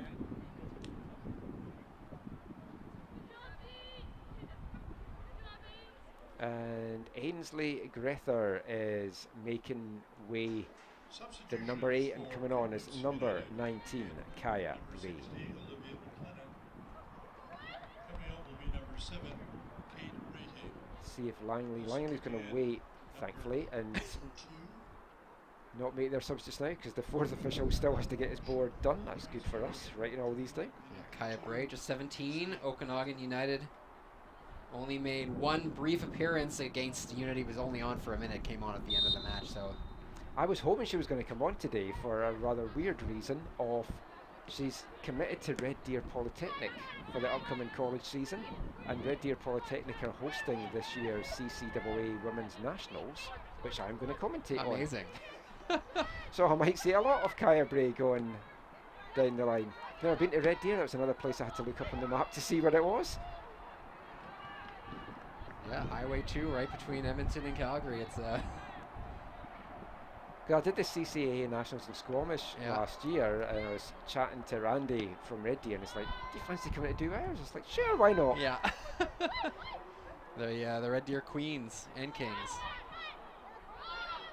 So I'm looking forward to that, and get a first look at Kaya Bray, so I can at least talk about her. Mention that I saw her play in League One. I always wondered, though, with Red Deer, they're called the Kings and the Queens. I always wondered why they just weren't the Red Deer Royals. That would make it easier. I always find it strange, though, that the men and women's teams have different names, like University the of Alberta Pandas as well, yeah. and the Golden Bears. I mean, because you can get male and female pandas. I don't understand why you had to have a golden bear. I guess it's more aggressive. It's like, oh, we're playing a panda as opposed to a golden bear. But coming on anyway for Langley there, number 10, Isabella Pineda, and number 15, Tiffany Mao. Kiana Langston making way after some opportunities here she had this afternoon. Nearly was able to find the back of the net on a couple of occasions, but yeah, it just wasn't coming off for her. And that's just been the story of her season a little bit here. She's been in the right spot. She's had opportunities. Just she's been not able to find that final product. We'll see if these subs for both these sides can add a little bit of spark and find a match winner in the last 15 minutes or so here, as it's got a bit warmer again here.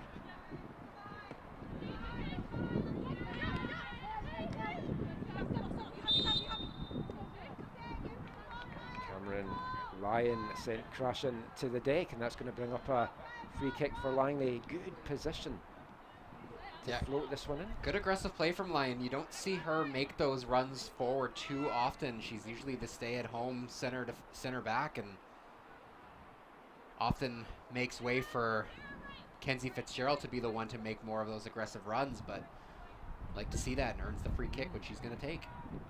Lyon, her 4th year in League 1BC, 3rd different team as well. She had a couple of years with Rivers, so now going up against her old side. Can she punish them from this free kick? Oh, it is flicked in. I don't know if it came off the head of the Langley player, if it was an own goal. I think it was an own goal by the way that they're celebrating and running over to Lyon.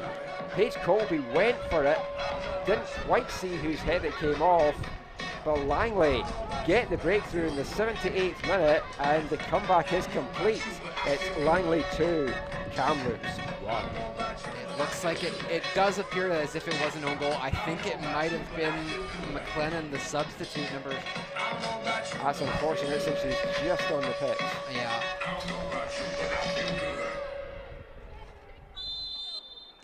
Oh no, excuse me, not McLennan, that's number 16 down here. It's the center back there on the left who's on the ball right now. I can't quite make out what number that is. Oh, 11. Emily Clark. Emily Clark. Ah, she's had a tough half. It was her clearance that wasn't fully out for the corner that Megan Sun pounced on as well, but that was an unfortunate one. I mean, if she hadn't got to that, Colby was going to get to it. So absolutely. that could have gone anywhere, so you cannot blame Emily Clark for that one. That's just one of those unfortunate situations. Kind of Ranko Veselinovic situation. He's had a few of those in the Whitecaps. The ball's just hit off him because he just happens to have been in the wrong place at the wrong time. But I mean, that's been coming. Since the equaliser, it did feel that if any team was going to get the winner here, it was going to be Langley. And they want to finish at home in style. They want to go out with all 3 points. Kamloops will have the chance to do that on Friday when they host TSS Rovers. Have they got anything left in their tank? Second time this season these two teams have played, and now this is the second time in a row Langley United's come from behind to take the lead.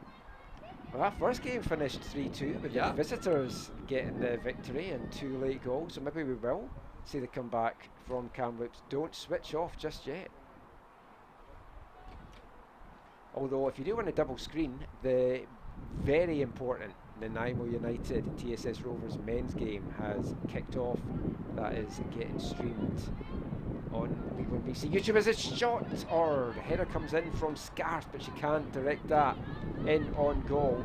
Because my recommendation for the rest of this afternoon is to double screen, because the men's action is coming up here at 4:30, but you want to also be watching that Nanaimo TSS game.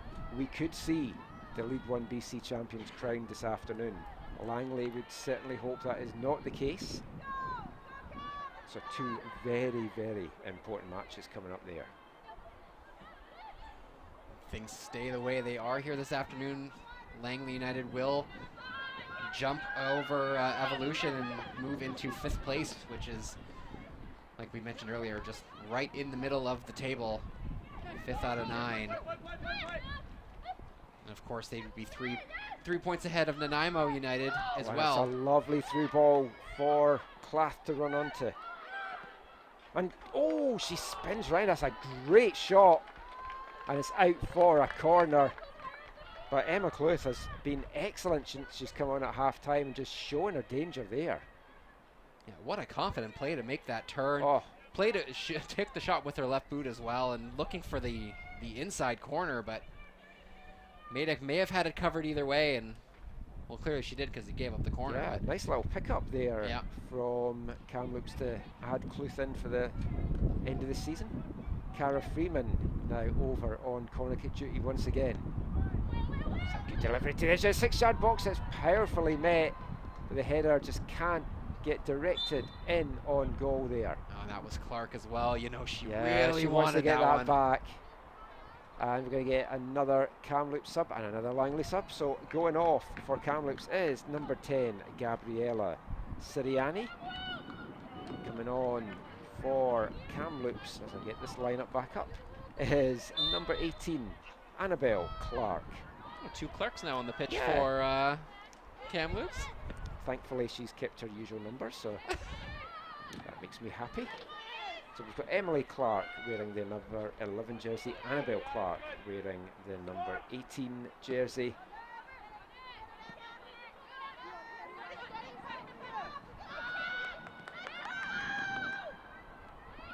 Kiana Bentley, another one of the UFV Cascades players on this Langley team, getting ready to come on in the next stoppage.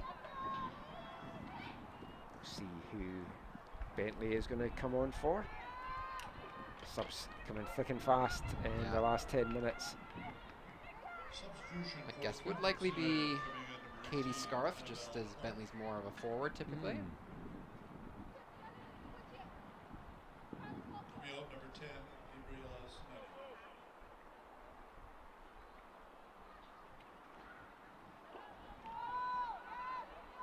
Yeah, both teams emptying their bench here this afternoon. Every well, all but one I just outfield noticed player. from Kamloops they don't actually have a sub goalkeeper. Grace Barrett on the app is listed as the sub goalkeeper, but she is not a goalkeeper. So Kamloops haven't brought a sub keeper this afternoon, which is a lot of faith to put in your 17-year-old who has been excellent though between the sticks. Absolutely. But a little knock to her or something and you might be in trouble. So I don't know if Barrett was the backup keeper just in case, but she is a midfielder that plays for TIU, so she's the only one that hasn't come on yet, I don't think, Grace Barrett. Yeah, I do believe so, and I think this is going to be the last possible. Oh no, Abby Bradley hasn't come on as yet well. either. So we do have a backup keeper, but we don't have a name for her. Yeah, so I'm hoping she definitely doesn't come on. I had that issue last week in the men's game when it was Altitude had brought on a player that was not applicable, and then he was in on goal, and it's like, I have no idea who this person is.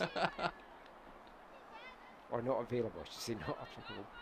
We are getting the substitution now, and it was Scarth. You got that one right, Brett, and coming on is number 14, Kiana Bentley. I feel like after my 8th game here with Langley United, I should be able to know who the subs are going to be. So you're saying Chelsea's predictable? That's, I that's wouldn't what say I'm that. I hearing. wouldn't say that. You heard that, Chelsea? Oh. And the header, a big save at a near post from Vinshagen once again. That was Kyla Kerr jumping on it, nearly pushing that one inside the post. Now we are going to get the final sub of Abby Bradley. Has changed her number. That had to be 1, I guess. I've got her as number 15, but she's coming on as number 9.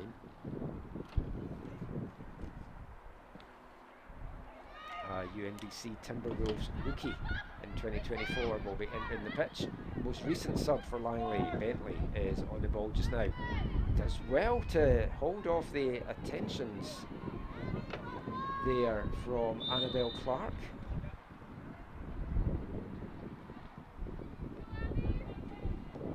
So who do you have coming off then for Bradley?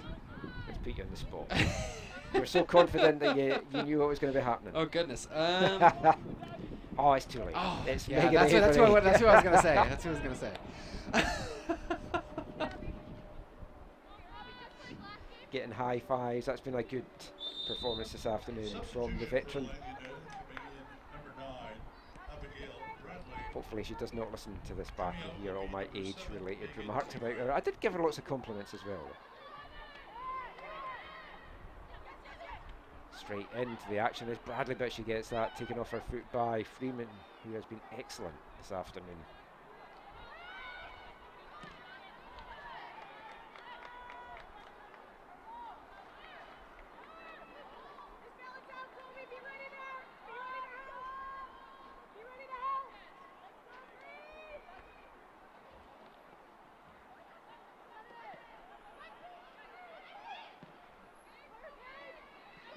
So ball forward for Colby to try and chase down, puts pressure there on Mellum, but Mellum just hits that out. It's going to bring up a corner late in the game here for the home side. Can they go out with a flourish and get another goal in the closing moments here?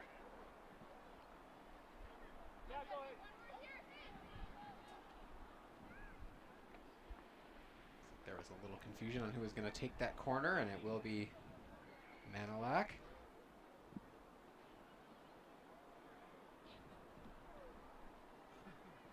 I was just checking out to see if the men's lineups were out yet, but they're not quite yet. So that game coming up at 4:30. Langley United sitting second in the League 1BC standings, taking on former league leaders Kamloops. As interesting ball in there, it's hit like a line drive in golf. It's bouncing about and no one can bring it down in a blue jersey, but they're going to get themselves another corner there. That's a very interesting delivery at that corner. Not sure if it was what was intended, but it was an effective one. Certainly got some power in that. I felt Bentley was able to get one towards the goal, but it was blocked and then nearly found Paige Colby. And more aggressive play off another good set piece. Colby's looked lively since she's come on and was trying to get on the end of that when it comes back out, though it's going to get shipped back in. Falls to Sun, and Mellum picks it out the turf and will just hit that into touch. Into the last 2 minutes here at Willoughby Stadium. I'd imagine there'll be about 3-ish minutes to get added on in stoppage time with all the subs that we've had in this half.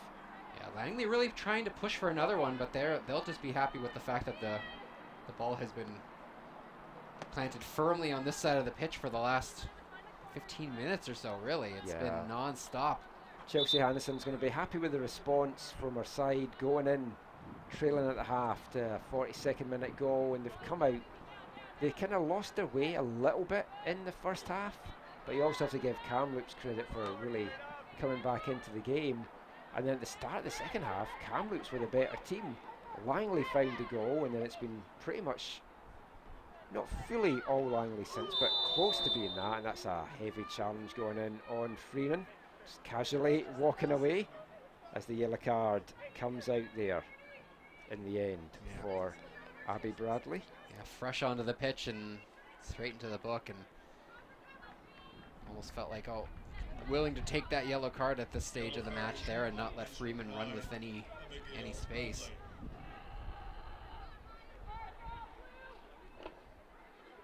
Naughty, naughty.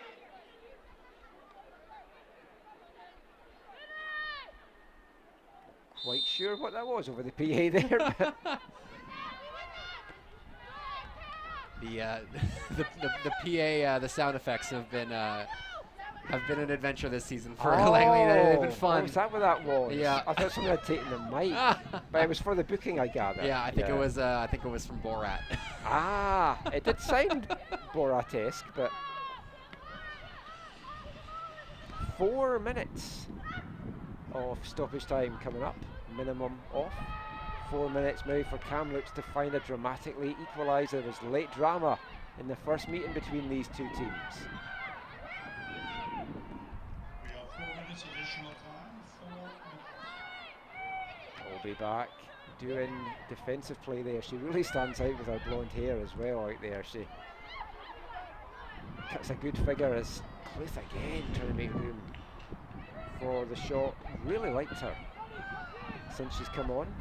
Kamloops trying to find another gear here.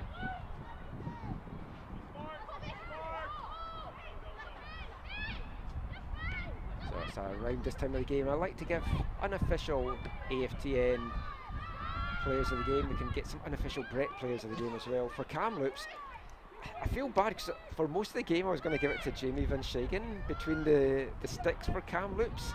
But after giving up the 2 goals, I've changed it to Cara Freeman, who's also been excellent, and then number 5 for Kamloops. But a very big hat tip to Van Shagen, who's been excellent out there. For Langley, it's a bit tougher because there's been no real huge standout performance, but some really good battling performances out there. And yeah, I might leave this one to you to pick who your Langley player of the game would be. I mean, it's really it's a tough decision to I'm make. just looking at the names, and it's like I'll just pass the buck. Yeah, that's always a great decision. If you don't know, just give it to me.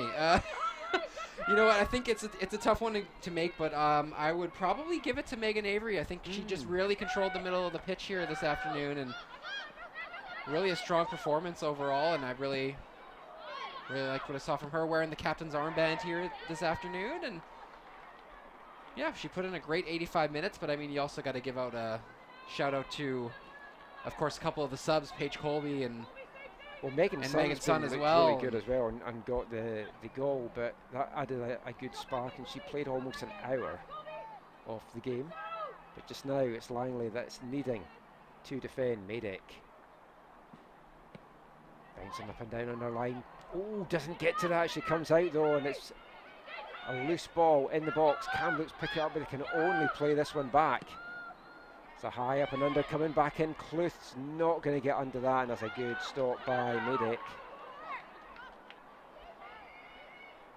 McLeod's tried to send that one right inside of a dangerous area, but just no teammates there to get onto the end of it.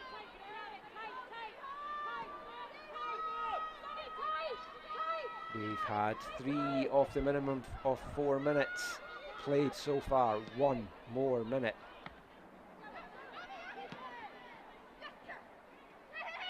Can Kamloops find the equaliser? They've turned it up since going behind. But that one asking a lot of Freeman, and that's well ushered out in the end. Good defensive play from Langley. That might be the last chance that Kamloops United get in this one.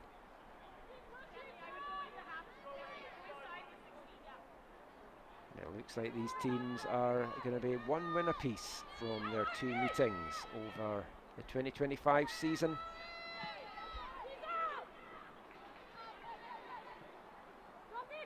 Maybe Kamloops are going to get one last chance there, as Sun unable to stop that one from going out. They're going to have to really move it and get on quickly though.